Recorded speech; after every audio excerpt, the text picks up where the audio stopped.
सामूहिक नेतृत्व से मजबूत होगा सद्गुरु रविदास मिशन। देश भर के महात्माओं और बुद्धिजीवियों को मिली अहम जिम्मेदारी। मुजफ्फरनगर। संत शिरोमणि सद्गुरु रविदास मिशन गुरु गद्दी द्वारा देश भर में संचालित आश्रमों, शिक्षण संस्थानों और सेवाभावी संस्थाओं के सुदृढ़ संचालन के लिए 16 प्रबंध उप समितियों का गठन किया गया है। यह निर्णय मिशन के संस्थापक सद्गुरु स्वामी समनदास जी महाराज की प्रेरणा से लिया गया है। इस मामले में विस्तृत जानकारी मिशन के पदाधिकारियों ने मीडिया सेंटर में वार्ता के दौरान दी। गुरु रविदास आश्रम गुरु गद्दी ऊन के तत्वावधान में ये घोषणा हाल ही में यमुनानगर, हरियाणा स्थित सद्गुरु समनदास ध्यान योग आश्रम में 3 अगस्त 2025 को आयोजित बैठक में की गई। बैठक की अध्यक्षता संस्था के वर्तमान अध्यक्ष आचार्य कंवर पाल ने की, जिसमें सर्वसम्मति से प्रस्ताव पारित किया गया। बैठक में निर्णय लिया गया कि भारत भर के सभी आश्रमों, शिक्षण संस्थानों, अस्पतालों एवं सेवा केंद्रों का संचालन अब सामूहिक प्रबंध तंत्र के माध्यम से किया जाएगा, जिससे मिशन की पारदर्शिता और सेवा भावना को और अधिक मजबूती मिलेगी।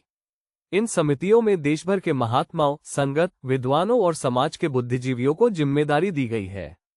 इससे पहले 30 जून 2025 को शुक्रताल स्थित सद्गुरु समनदास जी महाराज की समाधि पर देश भर से संगत और संतगण एकत्र हुए थे। इस दौरान जिला प्रशासन के मध्यस्थता में उप जिलाधिकारी जयेंद्र कुमार सिंह की उपस्थिति में इन समितियों के गठन का आश्वासन दिया गया था।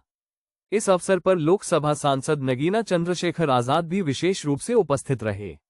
मिशन ने प्रशासन से अनुरोध किया है कि सद्गुरु स्वामी समनदास जी द्वारा स्थापित मिशन को अनुशासित और सुव्यवस्थित बनाए रखने हेतु घोषित समितियों को पूर्ण प्रभाव से लागू कराया जाए, ताकि कोई भी व्यक्ति व्यक्तिगत अधिकार या नियंत्रण का दावा कर मिशन की मर्यादा को प्रभावित न कर सके।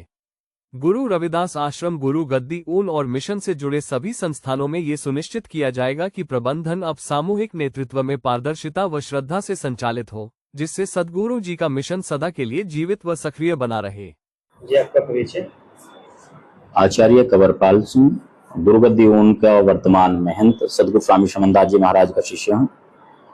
और प्रेस वार्ता की है, पहले भी की थी, क्या उद्देश्य इसका?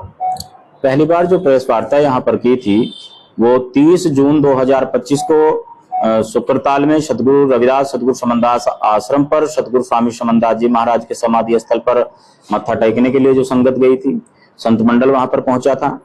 वहां के प्रबंधक आदरणीय महात्मा श्री गोवर्धन दास जी से भेंट की थी, जिसमें प्रशासन की मध्यस्थता में ये निश्चित हुआ था कि शुक्रताल में और शुक्रताल सहित सभी आश्रमों पर एक कमेटी कार्य करेगी, जो गुरु रविदास गुरु गद्दी ऊन, गुरु रविदास आश्रम गुरु गद्दी ऊन संस्था है, उसके अधीन ही 16 उप समितियां बनाई गई है।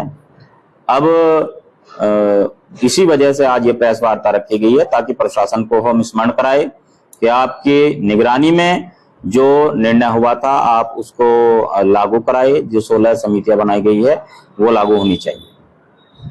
तो जो आपका पहला मुद्दा था वो हो गया था दर्शन वाला?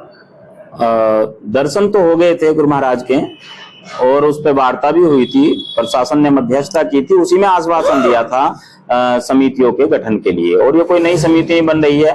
गुरु रविदास आश्रम गुरु गद्दी ऊन वर्ष 1976 से रजिस्टर्ड है, सद्गुरु स्वामी समनदास जी महाराज के समय से ही। तो उसी में हमने उप समितियों का गठन किया है। पूरे भारत के संत, बुद्धिजीवी, प्रबुद्ध लोग सभी इसमें शामिल किए हैं।